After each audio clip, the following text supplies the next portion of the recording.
guys.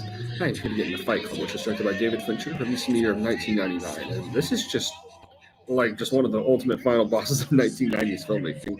As it's just a very raw kind of psychological drama told by way of thriller perspective, which is just completely original and one of a kind in David Fincher's filmography.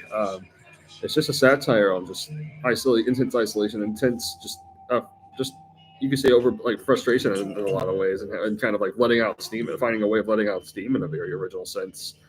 And it's just wonderful how it's all conveyed. And you kind of get a character who's going through a big time like identity crisis, strongly reminiscent of Ingmar Bergman in a late '90s sense. Um, all of this is just very insane between Brad Pitt and Edward Norton, especially. I mean, it's just a very insane identity crisis going on here.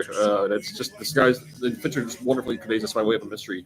Honestly, this film always resonates with me in the most interesting moments. Like I know, like growing up, this was just perhaps my favorite film, like Clockwork Orange and ways of depicting psychopathy. But now I just really go back to it. I just see more of it upon like reflecting on it because the energy in this is just so raw, and it's about the most like late '90s kind of raw edge you could ask for. There's just edge to it from start to finish. It's always kind of consistently a phenomenon from start to finish, and all kinds of insane plot twists just going on here left or right.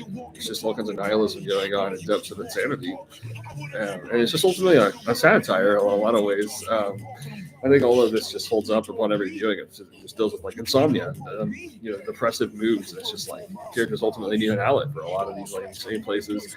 And Fincher just perfectly conveys a satire around all of this ultimately. There's a lot of late '90s perspectives. Like it's so fascinating, and let's say to see what the directors were perceiving throughout the late '90s. And this is just one case where like Fincher was just feeling particularly satirical after making stuff like Seven and The Game, kind of more gritty, moody type of thrillers. This is just a little bit more of an over-the-top, hilarious kind of satire, ultimately, but very much a dark comedy, ultimately. And I think it's just how much the screenplay just reveals just so many detail-oriented moments and layers.